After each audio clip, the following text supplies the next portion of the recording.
આ બધું મિક્સ કરવાનું. બરોબર છે. ડોડા ને પાલક થોડોક છે ઓલા ઢોકળામાં નાખવાનો છે. મિક્સ કરીને પછી મૂકવાના. સરસ મજાનો તૈયાર થઈ રહ્યું છે અત્યારે. આ મકાઈ નાખીને બહુ મસ્ત લાગે.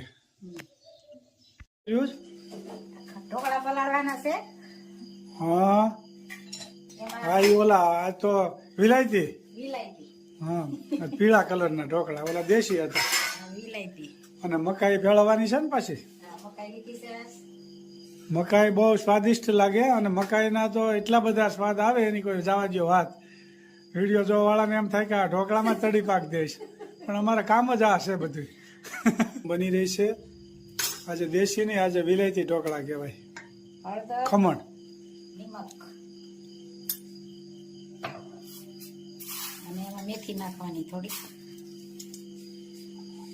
આમાં મેથીના પાન પણ નાખી શકાય.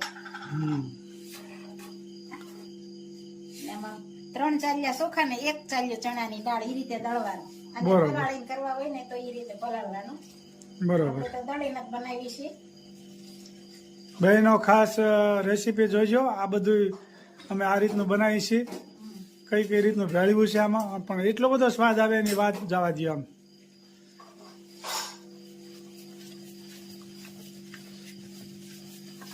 પીળા ઢોકળા બનશે મસ્ત મજાના. અને એટલે સરસ મજાનો હાથો આવી જાય.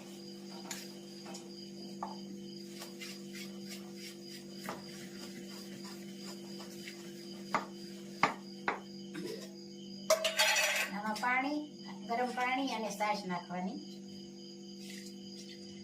ખૂબ સરસ મજાના ઢોકળા બની રહ્યા છે ભાઈ. ભોજન ઢોકળા ભાવતા હોય કેમ કરશો. હમણાં તે અમારે ઢોકળા ઉપર જ હાલે છે.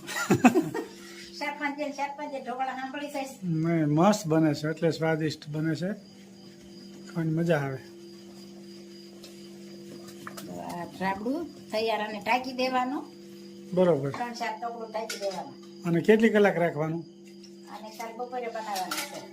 ભાઈ કાલ બપોરે ઠેઠ ખમણ થવાના હોય, એ અત્યારે પલાળવું પડે, એનો હાથ આવી જાય ને તો. અને તો સ્વાદ આવે, તરત ને તરત સ્વાદ ન આવે. એટલે આપ જોઈ શકો છો. પછી 18 કલાક જવા દેવી પડે. અને સાંજે કરવા હોય ને તો સવારે વહેલું પલાળવાનું. બરોબર. અંદાજિત 18 કલાક આ રહેવા દેવાનું તપેલું ઢાકેલું. ત્યાર પછી જ ઢોકળા સ્વાદિષ્ટ બને, એ ખાસ નોંધ લેવી. હા મસ્ત મજાના ઢોકળાનું પલાળાઈ ગયું છે. ખમણની રેસીપી છે. સરસ મજાના ખમણ બની જશે ભાઈ. મિક્સ કરવાનું. આ સાજીના ફૂલ અને લીંબુનો રસ અને આ મકાઈ, ધાણા અને મેથી અને પાલક. ઘણી વસ્તુ ભેળવીશ. એકદમ સ્વાદિષ્ટ ભાઈ ખમણ બની રહ્યા છે. બેનો બધી કોમેન્ટ કરજો. સરસ મજાની બહેનો કોમેન્ટ કરી રહ્યા છે. બધી બહેનોનો ખૂબ ખૂબ આભાર. સરસ મજાનું બની રહ્યું છે. ખમણ પણ ખમણ ને ઢોકળામાંથી તમને મજા આવે છે ખાવાની. મસ્ત મજાના પીળા ખમણ. ખૂબ સરસ મજાના ઢોકળા બની રહ્યા છે. થઈ ગયું. આમાં પાણી મૂક્યું છે. આમાં તેલ લગાવી મૂકવાના.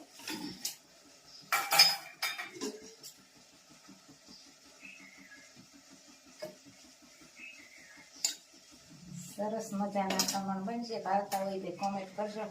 હમણાં તો અમારે તાજા ખમણ જ થાય. 4-5 બેન, 2-3 બેન. હા આવું બધું લીલોતરી હોય એટલે સારા લાગે.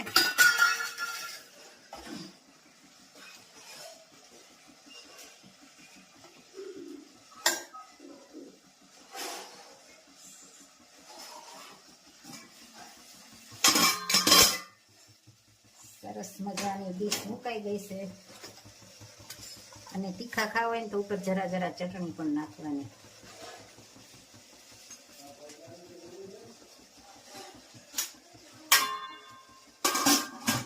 સરસ મજાના ખમણ હવે થોડી જ વારમાં તૈયાર થઈ જાય. મસ્ત મજાના ખમણ અને રગડો પણ તૈયાર. ખૂબ સરસ મજાના ખમણ બની રહ્યા છે. બધા કોમેન્ટ સારી સારી કરી રહ્યા છે તો બધાનો ખૂબ ખૂબ આભાર. બધાને જય સ્વામિનારાયણ, જય શ્રી કૃષ્ણ, જય જિનેન્દ્ર ને જય સિયારામ ને હર હર ભોલે મહાદેવ. લેખ લખ્યા નવ જાય વદેતાના, લેખ લખ્યા નવ જાય. રાજા દશરથ ને ચાર દીકરા, રામ તે વનમાં કેમ જાય વદેતાના, લેખ લખ્યા નવ જાય. માતા કુંતાને પાંચ દીકરા, દ્રૌપદી કેમ લૂંટાય વદેતાના, લેખ લખ્યા નવ જાય. રાજા હરિશ્ચંદ્ર ને તારામતી રાણી, બજારમાં કેમ વેચાય વદેતાના, લેખ લખ્યા નવ જાય. આંધળામાં બાપની સેવા રે કરતા, શ્રવણ કેમ વિંધાય વદેતાના, લેખ લખ્યા નવ જાય. મૂર્છદ રાજા હતા સતવાદી, કરવતે કેમ વેરાય વદેતાના, લેખ લખ્યા નવ જાય. નળ રાજાને દમયંતી રાણી, દમયંતી વિયોગ કેમ થાય વદેતાના, લેખ લખ્યા નવ જાય. જલારામ બાપાને મીરબાઈ માતા, સાધુ બેડા કેમ જાય વદેતાના, લેખ લખ્યા નવ જાય. નરસિંહ મહેતાના સ્વામી સમળ્યા, જેલમાં કેમ પુરાય વદેતાના, લેખ લખ્યા નવ જાય. જય સ્વામી. ખૂબ સરસ મજાનું કીર્તન ગાયું કે વિધાતાના જે લેખ લખ્યા હોય ને એ જાય નહીં ક્યાંય.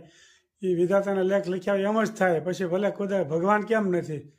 એક એક કડી જીવનમાં ઉતારવા જેવી છે. ખૂબ સરસ મજાનું કીર્તન ગાયું મારા ભાઈએ. જય સ્વામિનારાયણ. જય સ્વામિનારાયણ. જય સ્વામી મિત્રો, ખૂબ લાઈક કરી રહ્યા છો, ખૂબ શેર કરી રહ્યા છો, ખૂબ સબસ્ક્રાઇબ કરી રહ્યા છો. આપનો ખૂબ ખૂબ આભાર. તમામ વિડીયો જોતા એને બધાને જાજાથી જય સ્વામિનારાયણ. કાઠિયાવાડમાં કોક દીક ભૂલો એ પડ્યો ભગવાન, હે એવા કરું તારા સન્માન, તને સ્વર્ગે ભૂલાવી દઉં શામળા. આ તો કાઠિયાવાડ કહેવાય બાપા. સંત સુરાની ધરતી. ગામડે ગામડે સંતો થઈ ગયા. આમ જાવ તો સત્તાધારમાં ગીગડા પીર થઈ ગયા, આમ બગદાણામાં જાવ તો બજરંગદાસ બાપા થઈ ગયા, આમ વીરપુર જાવ તો જલારામ બાપા થઈ ગયા, ચલાળામાં દાન મહારાજ થઈ ગયા, પછી આયા આપણે ગંગા સતી પાનભાઈ સમઢિયાળા. સંત સુરાની ધરતી કહેવાય. આ તો કરમની કઠણા એવી છે, ગામડા ખાલી થવા મળ્યા છે. આ ખેતી કોઈને કરવી નથી, અને ખેતીમાં કદાચ રહી તો છોકરાના સંબંધ થતા નથી. આવો પ્રશ્ન આવ્યો છે. આ ઘેરે ઘેરે બહુ તકલીફ ઊભી થઈ છે. એટલે નકર આ સૌરાષ્ટ્રમાં રહેવા જેવું તો ક્યાંય સુખ નથી. જય સ્વામિનારાયણ. હવે આવી ગયા છે 60 વર્ષ પહેલાના બાળકો. અરુણ બાપા હો. જયારે ભણવા હતા ને નિશાળે બહુ ગરદી હતી, એટલે પછી ભણવાનું જ બંધ કરી દીધું હતું. પણ પછી એમ કીધું ડિસ્કાઉન્ટ નથી પૂરેપૂરું, અત્યારે હવે લાભ લઈ. અત્યારે લાભ લઈ લેવાનો. બધા જો ફૂલ મોજમાં હિસકે છે. 30 વર્ષ પહેલાના બાળકો હિસકી રહ્યા છે. ત્યારે નિશાળમાં બહુ ગરદી હતી, એટલે નિશાળમાં બહુ કઈ નહોતા ખાસ ભણવા ગયા. પણ એ કે બહુ હિંચકવાની બહુ નાનપણમાં બહુ નહોતી મજા આવી ને કે ભણતર ઓછું હતું એટલે અત્યારે એ હિંચકાનો લાભ લે છે 30 વર્ષ પહેલાના બાળકો હા જુઓ મોજ કરે છે અત્યારે બેઠકમાં એકલા બેઠા છે